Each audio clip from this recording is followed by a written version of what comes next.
Baik, Assalamualaikum warahmatullahi wabarakatuh. Waalaikumsalam warahmatullahi wabarakatuh. Selamat pagi dan salam sejahtera untuk kita semuanya.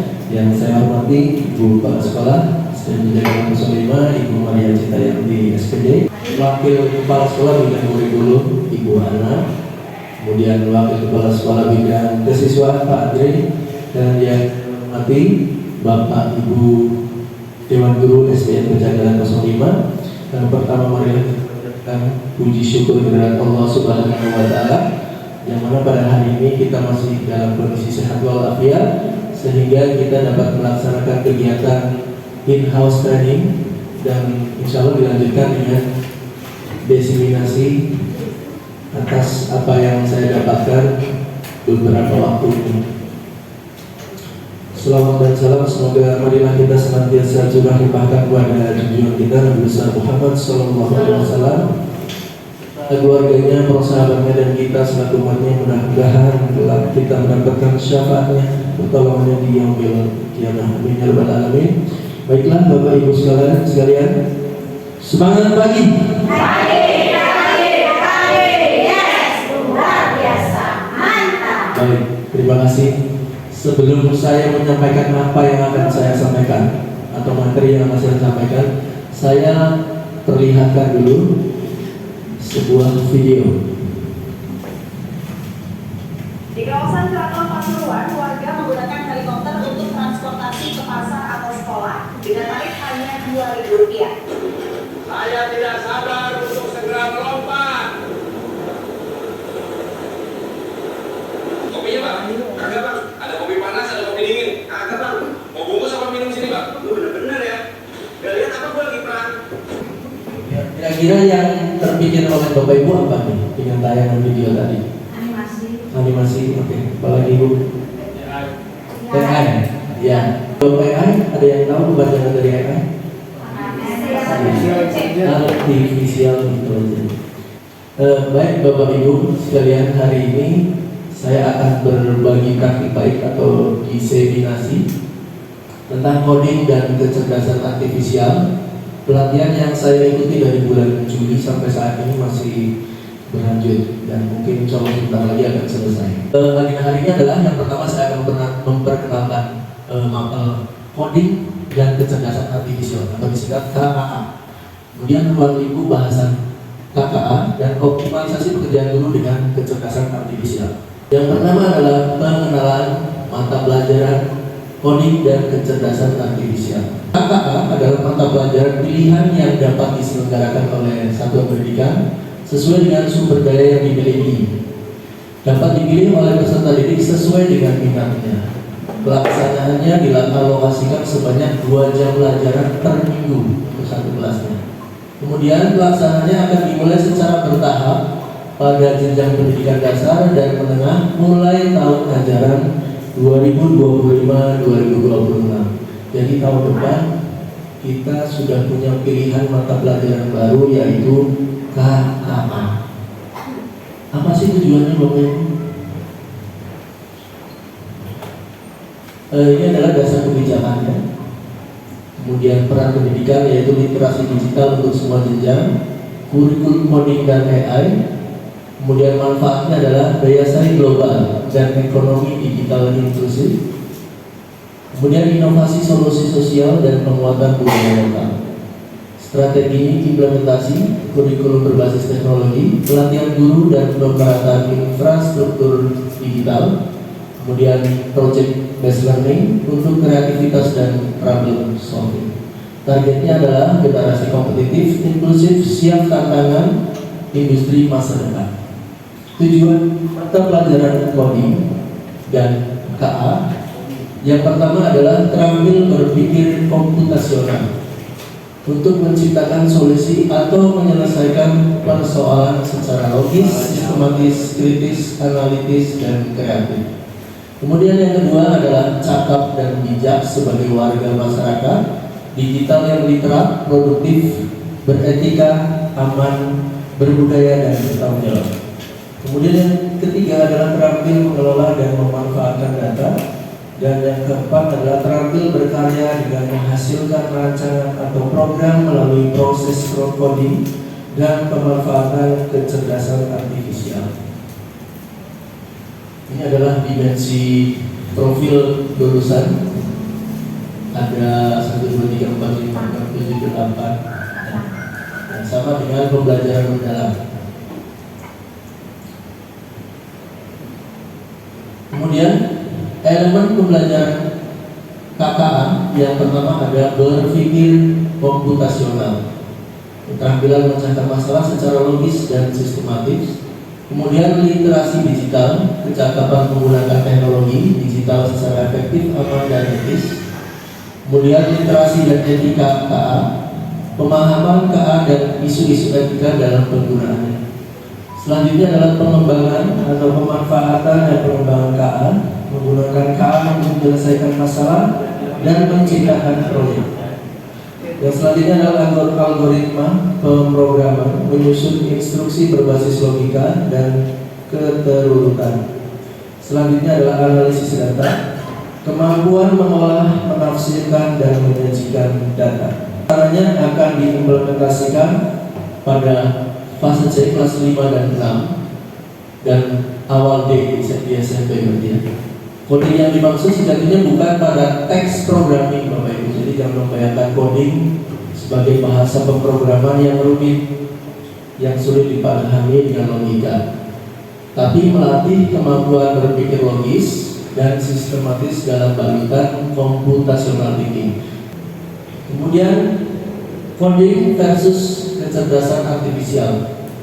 Coding adalah proses menuliskan serangkaian instruksi berupa kode atau sintaks kepada komputer untuk menjalankan perintah. Sedangkan kecerdasan artifisial atau AI sebenarnya kita bukan dilarang, hanya agak disamarkan untuk mengatakan kata AI. Jadi harus dibiasakan pada anak adalah kecerdasan artifisial atau kecerdasan buatan. Adalah teknologi yang memungkinkan mesin untuk meniru kemampuan kognitif manusia seperti belajar, bernalar, memecahkan masalah, dan membuat keputusan. Dan selanjutnya pembelajaran kecerdasan artifisial pada fase C. Kecerdasan artifisial yang dimaksud sejatinya bukan pembuatan AI, tapi bagaimana nanti siswa memahami konsep dari AI itu sendiri.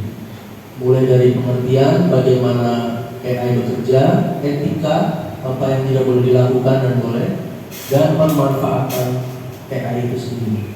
Untuk SD sendiri ada 2 metode yang bisa diajarkan, mulai dari plug dan unplug. Jadi kalau plug ini sendiri, metode ini memungkinkan anak untuk langsung mengimplementasikan konsep yang telah dipelajari ke dalam lingkungan digital. Jadi langsung menggunakan komputer atau web untuk melatih kecerdasan artifisialnya. Kemudian ada juga metode unplug Bapak Ibu. Jadi ini tidak mengharuskan harus menggunakan teknologi, tapi ternyata KKA itu bisa diajarkan dengan cara pendekatan berfokus pada pengenalan konsep dasar berpikir komputasional melalui aktivitas fisik, permainan, dan interaksi langsung. Bahkan permainan saja itu sudah termasuk coding.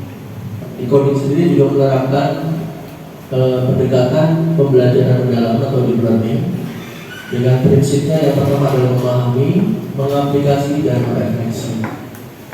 Nah di sini nanti anak-anak diharapkan bisa memahami dan mengaplikasikan coding secara digital. Kemudian elemen pembelajaran mendalam.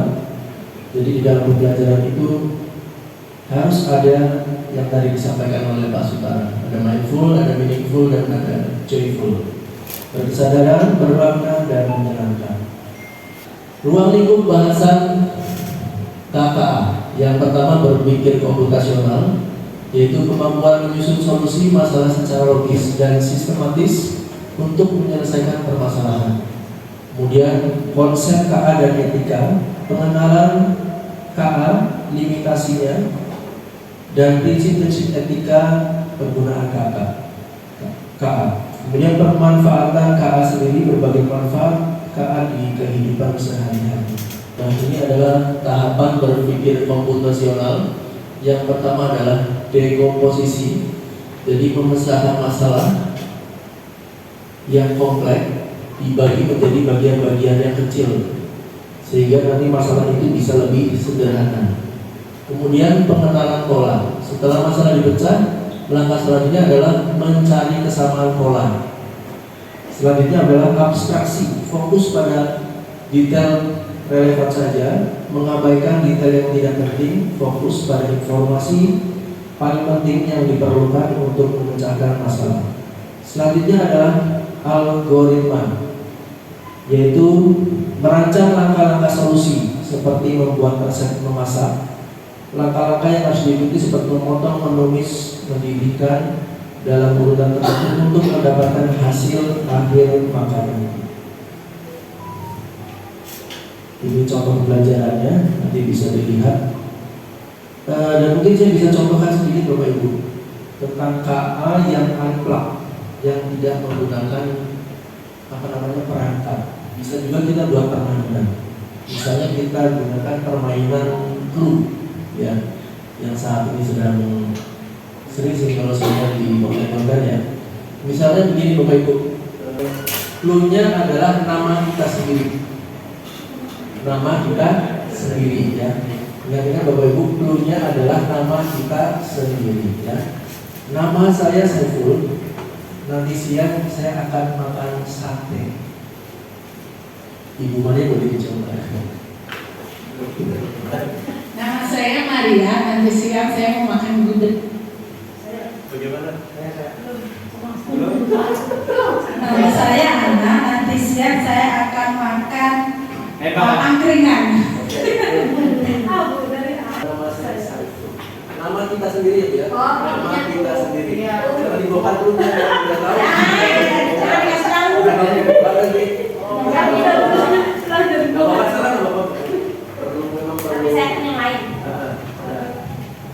Cluenya adalah nama saya sendiri.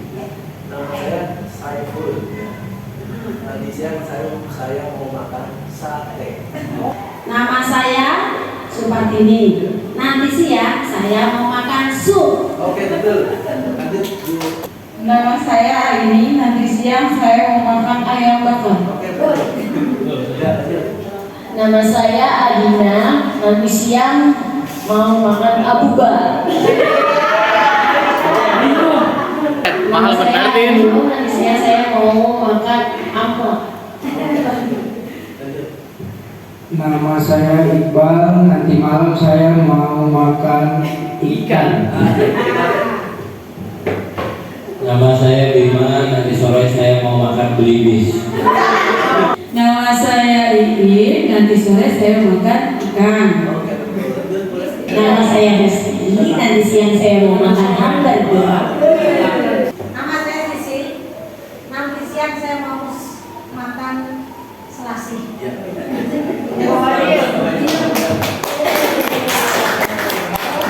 Saiful mau nanya, selain makan bisa nggak? Ya boleh. Pakai lain kan selain. Ya, yang penting Apa-apa. Nama saya Padi. Setiap pagi saya pakai sepatu. Nama saya Didin. Ya. Nanti siang saya mau makan Dondong. donat. Keren semua Bapak Ibu sekalian. Cluenya adalah keliling dunia. Ini bagian dari pengenalan pola ya, Bu. Jadi bagian dari coding dan kecerdasan artifisial. Jadi saya rasa ini relevan untuk diterapkan di siswa-siswa kita juga. Ya. Cluenya adalah keliling dunia. Ya. Minggu lalu saya pergi ke Denmark. Kemudian minggu ini saya ke Ukraina. Minggu besok kira-kira saya kemana? Nepal. Jepang. Iya, Pak Bima? Nepal. Nepal, betul. Boleh tepuk tangan buat Pak Bima. Pemanfaatan AI ini yang paling penting. Jadi pemanfaatan AI dibagi dua, ada bagi peserta didik dan ada bagi guru. Yang pertama adalah untuk peserta didik. AI dapat pembelajaran dipersonalisasikan. Jadi AI dapat merekomendasikan materi tambahan atau soal latihan dengan tingkat kesulitan yang sesuai untuk setiap siswa. Kemudian yang kedua nih, Bapak Ibu sadar nggak kalau anak-anak kita itu ternyata saat ini ketika diberi tugas di rumah mereka menggunakan AI untuk menjawabnya. Bapak Ibu menyadari tidak? Nah, itu. Apalagi yang paling populer ya, Cici. Ya, jadi ternyata anak-anak kita, jadi Bapak, kalau dikasih tugas itu tinggal foto aja tugasnya, langsung keluar jawabannya. Contoh-contoh aplikasi yang paling populer di anak-anak kita itu Cici. Cici itu sangat familiar di anak-anak kita. Bapak Ibu kasih tugas satu lembar, anak-anak tinggal foto pakai handphonenya, jawabannya udah keluar dengan penjelasan lengkap banget. Ya bosnya, betul. Terutama matematika, detail banget dengan pembahasannya. Pembahasannya lebih detail dari itu dari pembahasan kita. dari pembahasan Dan lebih detail dari pembahasannya lebih mendalam. Jadi Bapak Ibu jangan sampai kalah nanti. Apalagi tergantikan perlu ditanamkan kepada anak-anak kita, karena kita itu tidak bisa juga membatasi anak-anak kita, anak-anak murid kita untuk tidak memanfaatkan AI. Jadi tetap ditanamkan namanya etika, Bapak Ibu, etika kecerdasan artifisial. Jadi tahulah posisinya kita sudah tahu bahwa anak-anak kita adalah sudah memakai AI. Tapi Bapak Ibu tolong diingatkan, anak-anak boleh menggunakan AI, tapi sebelum itu gunakan dulu kemampuan diri sendiri. Jadi tekankan pada anak sebelum menggunakan AI, kamu gunakan dulu kemampuanmu. Nah setelah itu, ketika memang kesulitan itu tidak bisa dijawab oleh dirinya sendiri, baru boleh menggunakan AI. Itu juga harus dengan literasi, dibaca dengan asal menyalin, agar supaya yang disampaikan AI itu juga bisa masuk ke dalam otaknya. Bagi guru pasti sudah banyak sekali manfaatannya.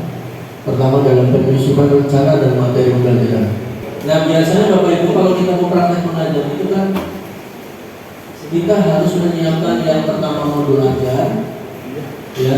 Kemudian yang kedua adalah bahan presentasinya, yang ketiga adalah LKPD-nya, yang keempat adalah soal evaluasi. Nah 4 ini apakah bisa dikerjakan atau dibantu lah bahasanya ya, dibantu oleh AI? Selain menggunakan Gemini, boleh menggunakan ChatGPT, boleh juga mengkombinasikan beberapa AI untuk menghasilkan 4 produk ini.